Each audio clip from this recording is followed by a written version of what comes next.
Hi everyone, how are you? I hope you all are doing well. My name is Ratika Prasad and I welcome all of you to the Growth Sutra in 30-minute session.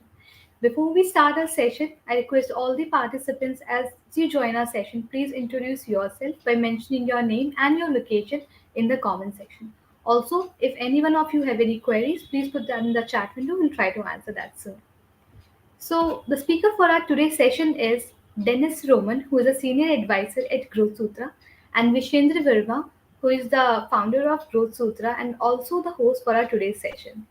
So, this is the fifth session that we are having on qualifying leads.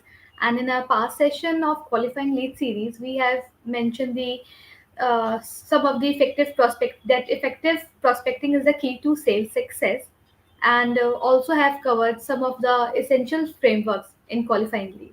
So, just in case you have missed our past session on qualifying leads or you want to rewatch it, you can visit our YouTube channel and watch the on demand video over there.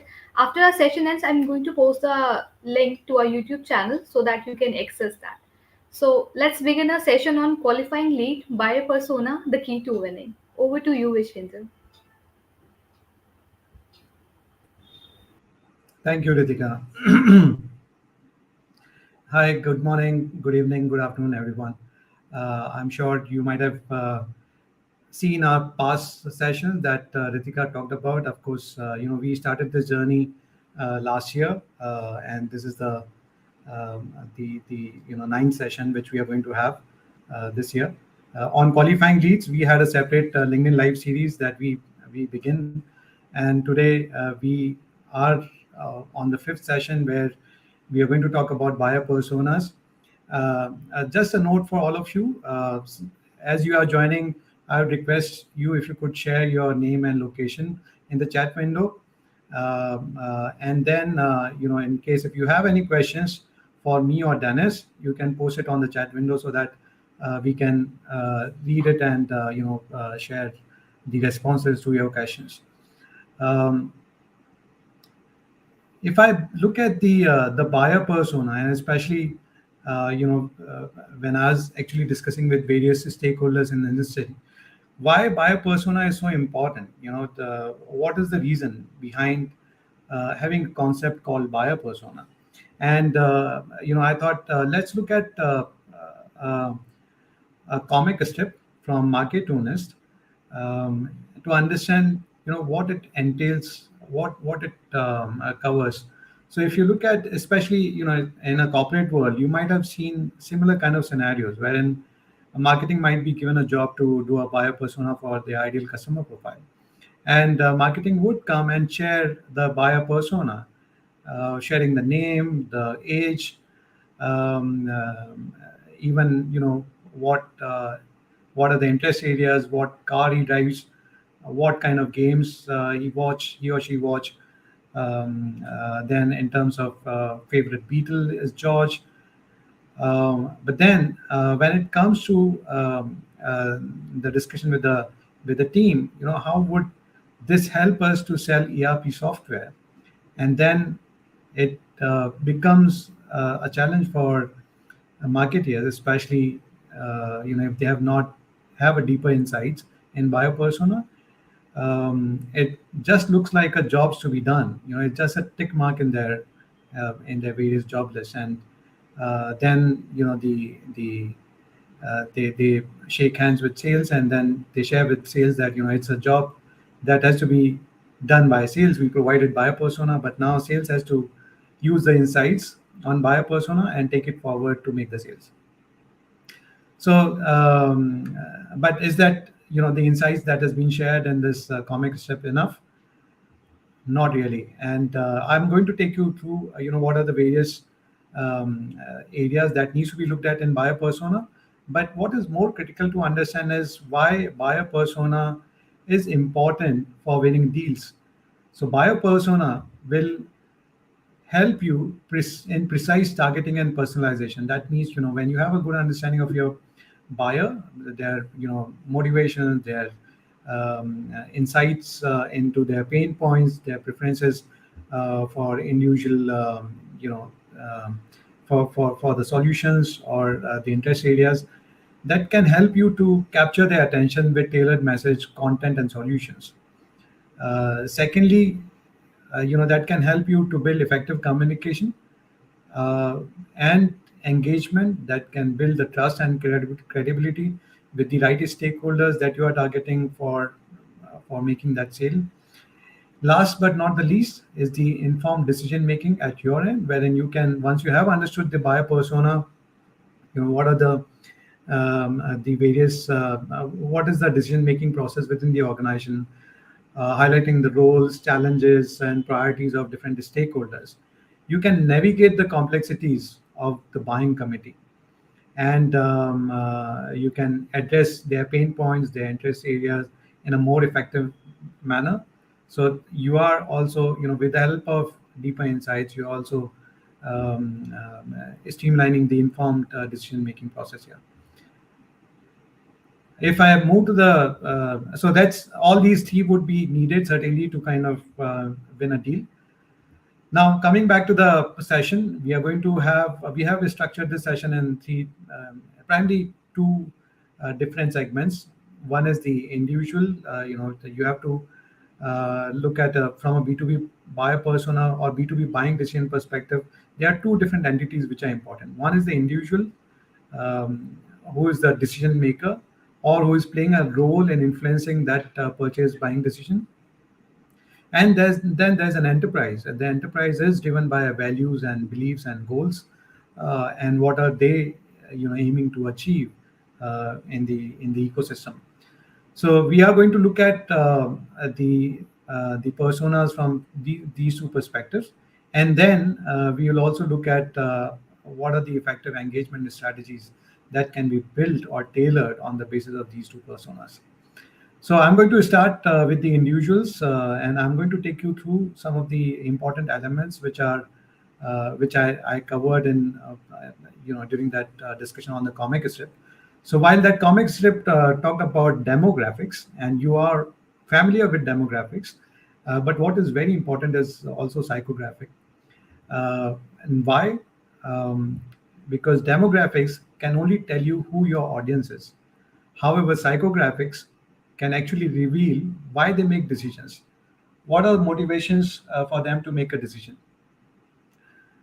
And the factors that I explored in psychographics are, exploring deeper insights in buyer path to purchase, which are, related to values, attitudes, beliefs, lifestyle choices, interests, aspirations, and motivations. Um, from here, if you look at, some of the personas, then I'm actually worked out few personas from on the basis of um,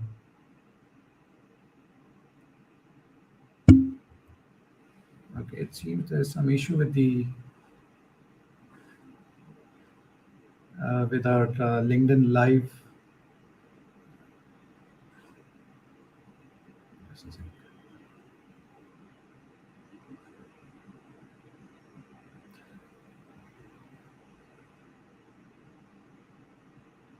Okay, I think we are back now on the LinkedIn Live. It seems there was some technical error uh, which we um, which you face here. But just for people who have joined on the event page, and sorry for the delay in joining here, but I've talked about uh, the criticality of the of the buyer persona in a business environment, why these are important.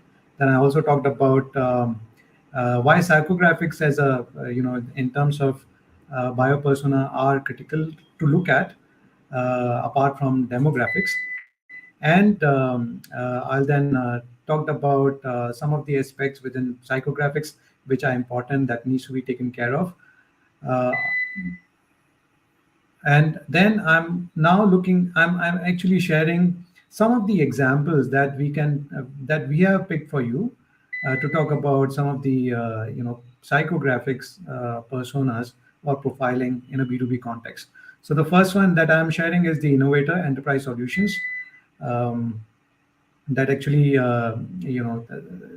so this innovator is from a company which is into enterprise solutions, and the values and beliefs of this innovator or this person who is an innovator or who's playing a role as a chief technology officer or chief innovation officer. So his values and beliefs are prioritizing technological advancement and disruption in the industry, lifestyle and interests, attend tech expos, innovation summits, read thought leadership articles on emerging technologies. Then motivation and goals. What are the various goals and motivation that uh, you know this person have this person has, especially in terms of aiming to become a pioneer in adopting cutting edge enterprise solutions to gain a competitive edge. Uh, Challenges, struggles with convincing the more traditional members of the organization to embrace innovation solutions. And his preferred communication style is respond well to thought-provoking content, case studies on tech adoption success stories, and personalized consultations. So if we look at examples from the industry, the first example that came into my mind is the Intel. You are all familiar with Insight Intel story. So Intel has positioned itself as an organization that shaped the future of technology. And if you look at the messaging that they have used, they are trying to resonate their messaging with the innovator enterprise solutions. Those who are into technology, they are looking for innovative solutions. So, the purpose of Intel is to create world-changing technology that improves the life of every person on the planet. So now you can relate with the psychographics that I shared of the innovator from an enterprise solution company. And that's where, that's an example of how Intel has built their content or their messaging to resonate with that target persona. If you further, look at some more insights in the content that they have used, they have talked about, specific products which they have, covering some of the specific, technological areas, specifications. At the same time, they also talk about the event, so inviting that persona to come and attend the Intel Innovation event that's taking place on 19th and 20th September. So that's the kind of messaging uh, that is being tailored to resonate with the target persona of an innovator enterprise solution profile.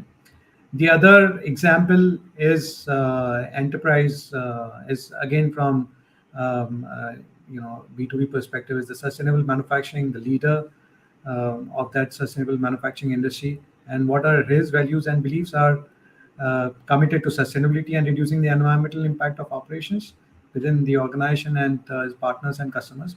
Lifestyle and interest, sustainability focused forums, follows eco-friendly manufacturing trends.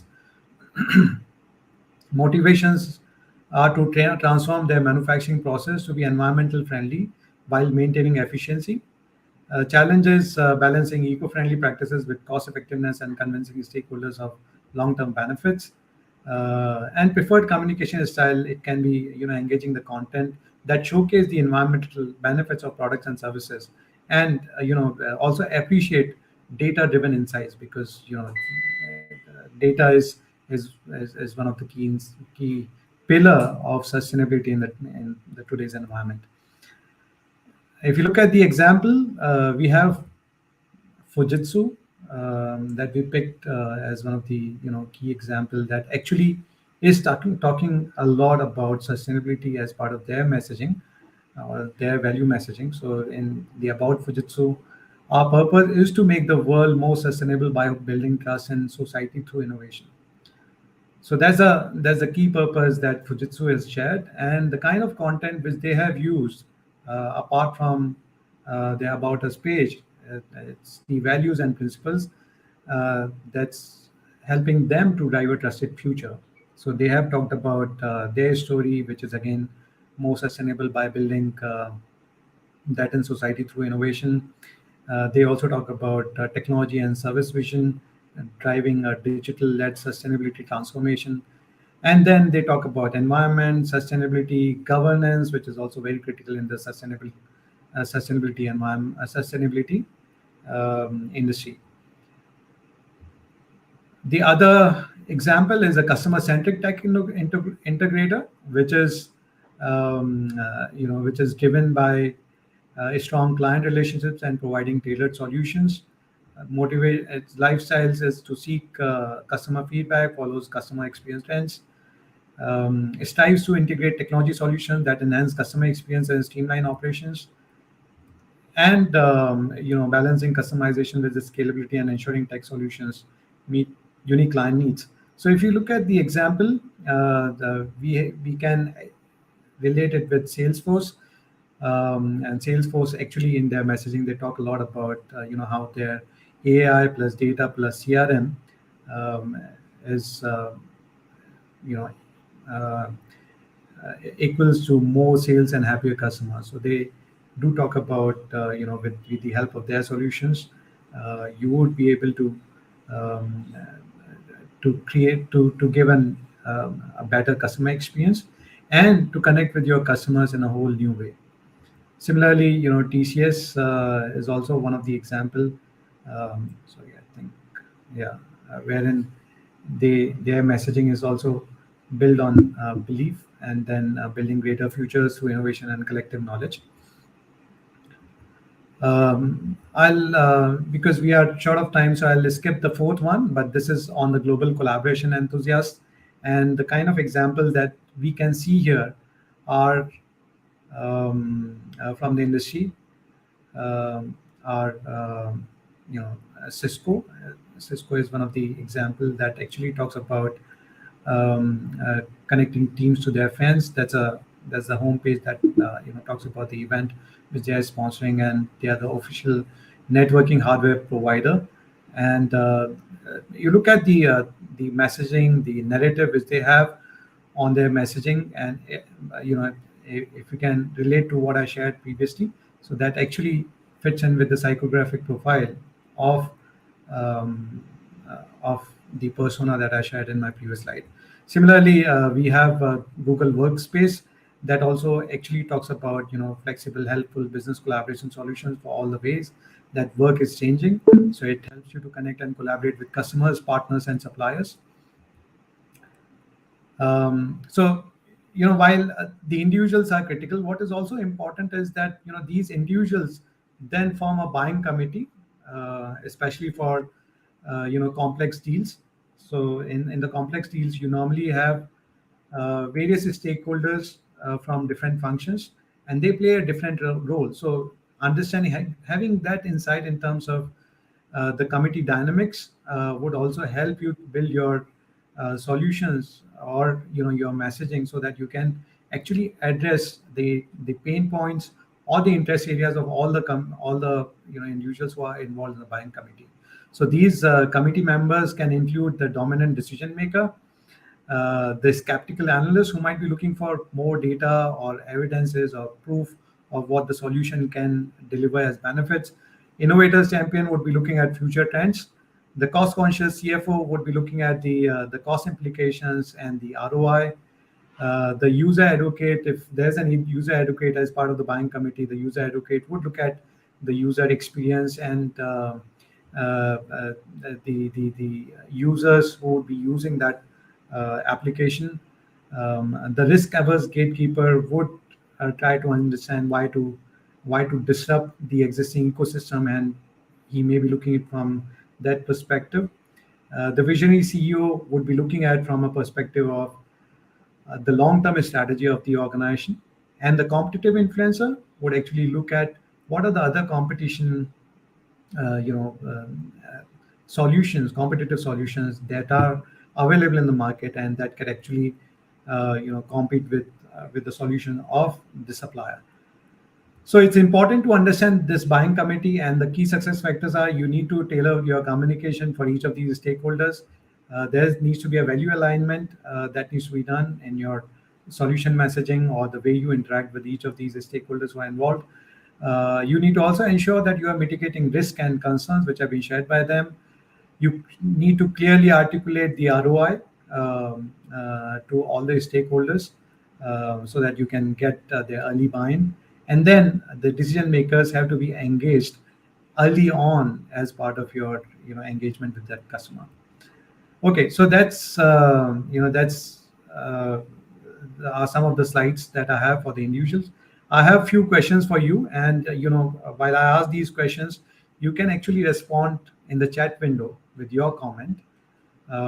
So the first question is, when crafting messaging for a new B2B product, how do you incorporate your buyer personas?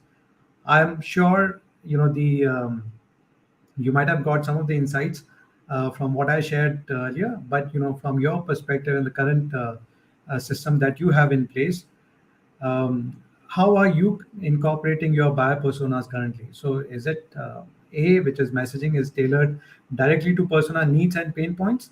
B, messaging is somewhat influenced by personas but not extensively. C, messaging focuses more on product features than personas. And D, we haven't integrated personas into our messaging process. So you can share your comments in the chat window so that we can understand um, your inputs. Okay, I think it's going to take some time. Um, okay. In the meantime, let me bring Dennis on the session as we are going to begin with his session, which is the second segment of this LinkedIn Live presentation. So while we are waiting for the answers, Dennis, do you want to talk about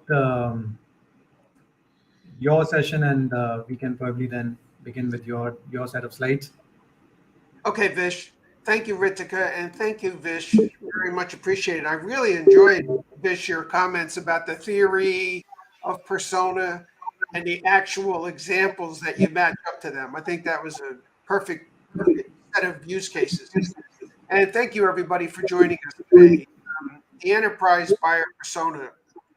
Let's go to the next slide, Vish.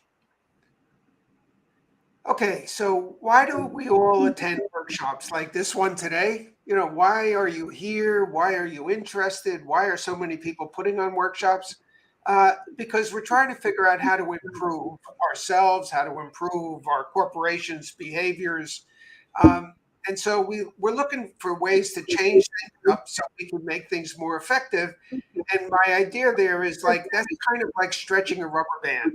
You pull the rubber band back because you're trying to change things, right? And the next slide, though, presents the conundrum that exists within all of us, which is who actually wants to change. And of course, nobody's raising their hands. And I again use the rubber band because once you stop stretching the rubber band, it goes right back to its original shape. And we're all guilty of this. Certainly, I'm as guilty as everyone. I want to change. I want to do things better. And then I have the capacity to fall back into my old behavior. So just putting that in mind, it is hard to introduce change into the organization. It's hard. It's less hard. And this is really my defining point today. It's less hard to introduce changing behavior into ourselves. And what I'm interested in today is trying to empower people they can change themselves, not necessarily the corporation. Okay, Vish, next one.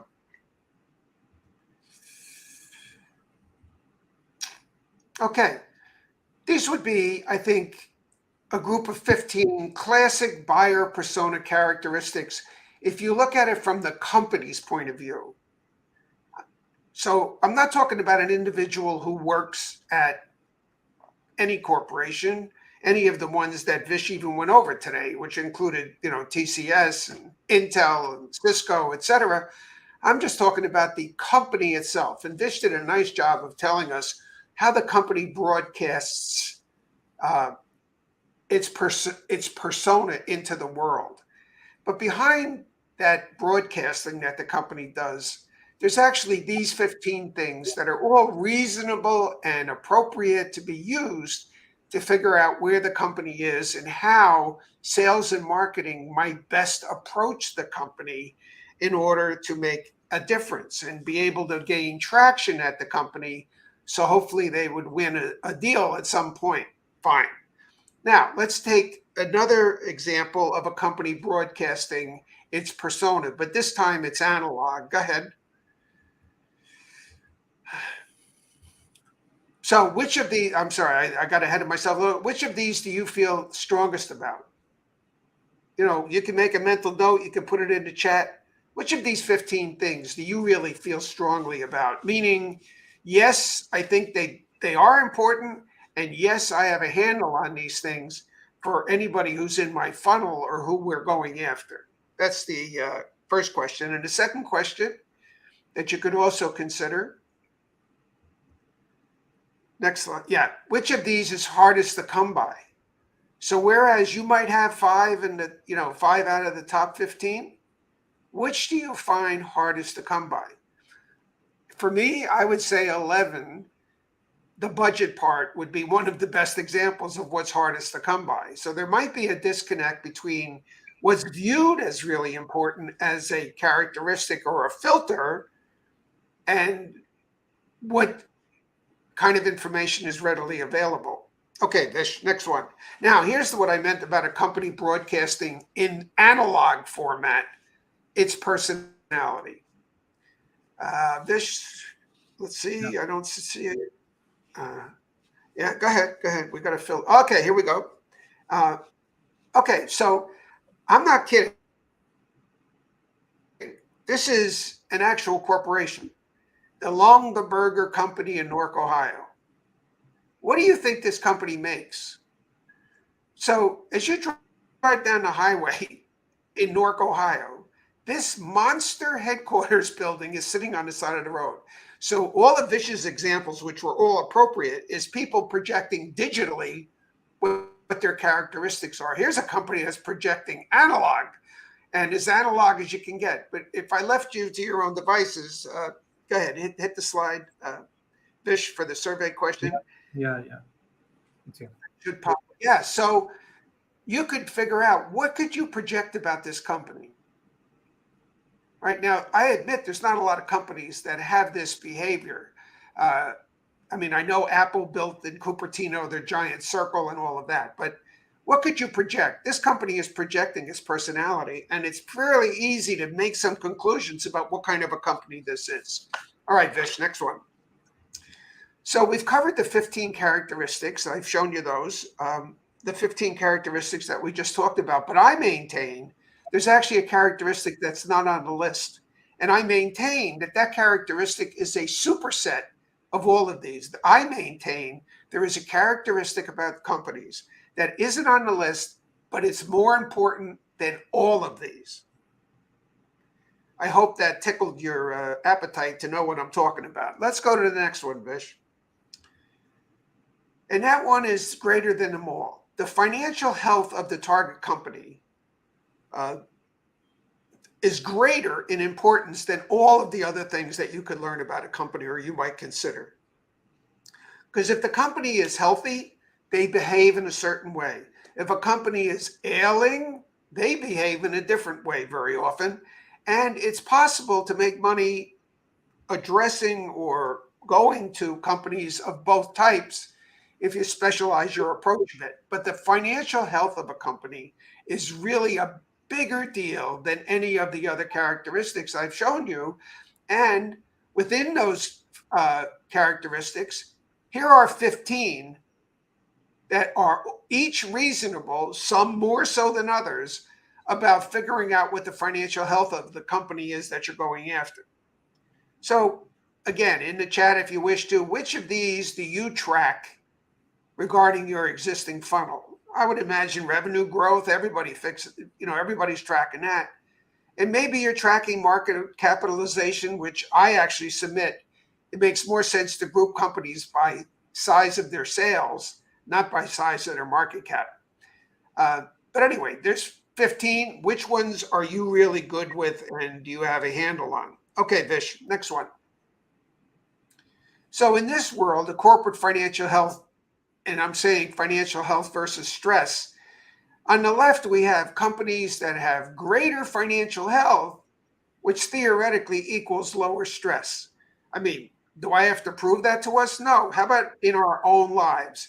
If you're sitting on a quite a bit of wealth, you have a lot less stress, all things being equal, than the guy on the right who's sitting on very little wealth, and the stress is much higher. But it's not just stress, it's actually the greater your financial health, the more in control you are of your destiny. And these are fairly self-evident principles. Let's go to the next one, Vish. So here's 10 red flags to watch out for when assessing a corporation's financial health. I'm going to mention a few. Are their revenues going down? Well, maybe if it's COVID, you could say, okay, it's COVID, their revenues are going down, but it's not COVID anymore. So if the target company you're going after, if their revenue, and even worse, if their earnings are going down, that's a big red flag. Now, what do you do with the red flag? Well, if you're picking companies to go after, you might skip the companies that are having them, and you might want to go after companies that have increasing revenue and earnings. But as I said earlier, you can make money on both sets of companies. The ones that are in stress and low financial health, it just depends on what your value propositions that you're presenting. High debt levels. Their inventory is building up. Boy, is that a red flag. Management integrity and governance issues. Customer concentration. So there's a lot of things that you can consider as red flags about a company, but I'll make it just simple. If sales are going down and costs are not going down at the same rate, that is an unsustainable business model. Or worse, if revenues are going down or even flat, but costs are increasing faster than revenues, that's an unsustainable business model. So if revenues are going down and you have revenue enhancing solutions like, customer satisfaction, digital front ends, blah, blah, blah, blah, blah, you might want to run over and talk to them about that. If their costs are out of control, and by out of control, I mean, if costs are going up faster than revenue, that is extremely concerning to everybody in the company. You might want to offer cost-saving solutions to institutions. I know that's simplistic, but that's probably a good working example. Okay, Vish, next one. Okay, here's my Romans guide for C-suite selling. The concepts are simple. Test your sales teams to surface their natural and internal bias towards selling. Are they gung-ho, take no prisoners, regardless of any factors, or are they more laid back? The more biased each team is, the better you will be able to leverage those skill sets. And separate the team, sales, biz dev, pre-sales, marketing, and even delivery into, fast and furious. And let's go to the next one, and that'll make it clear. Okay, so on the next couple of slides, the easy and sustained pressure. On the next couple of slides, we have companies that are prospering and companies that are struggling. In my opinion, for companies that are prospering, the kind of people you send over there from your company to sell need to be highly consultative by nature, tone of voice, excellent listeners, good at crafting open-ended questions. Okay. Companies that are struggling, you need to send people over that exude confidence. They're prescriptive, fixed views, succinct, very strong eye contact, which most of us are very bad at. Lots of precision, dogmatic. Okay, what's the next one, Vish?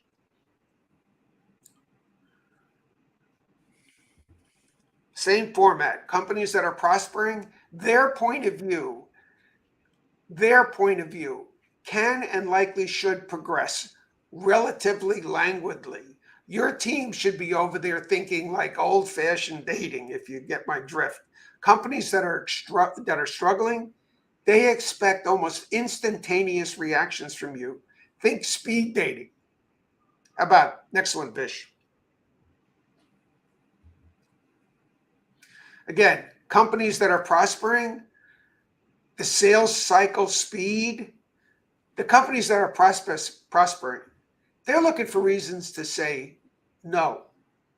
They got 50 vendors chasing them, or 40 or 30. They got vendors coming out their ears, and they're looking to cut that list down, right? They're looking for reasons to say no. So, okay, companies that are struggling, in my opinion, they're looking for reasons to say yes.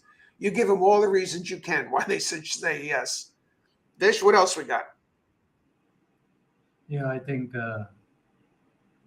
Okay, and then companies that are prospering, size of the conversation. It's going to be innovative, but only incremental changes, the arc of history. Whereas the companies that are struggling, it should be a narrow, emphatic focus with shorter term realized benefits coming in stages. And all of these things are not mutually exclusive, because no company is completely prospering and no company is completely financially in ill health. Those are extremes that I presented so that you would get a point of view. Okay, Vish. I think that was good. Maria, there's a you'd like to also talk about this slide. And this one is only your persona is hiding in plain sight. Your buyer persona is hiding in plain sight, but you got to know where to look. That company with the picnic basket, I mean, I used it because it was so obvious, but it ain't like that. It's much more subtle, you know. And the companies actually throw up a wall, right, to the vendors trying to defend themselves from too many vendors chasing them. But in point of fact, most of the information that I'll start again. But in fact, the information you need to build a buyer persona is all in the public domain if they're public companies. You just got to know where to look. Thanks, Vish. Thank you, Dennis. So that was a good metaphor in terms of the various buyer personas, especially from an enterprise perspective. And I'm sure you might have got a good insight in terms of, what are the the personas for individual that you need to look for, and why. I mean, what are the personas from an enterprise perspective that you need to look for in terms of their motivations, their values, beliefs, their goals, aims, so on and so forth.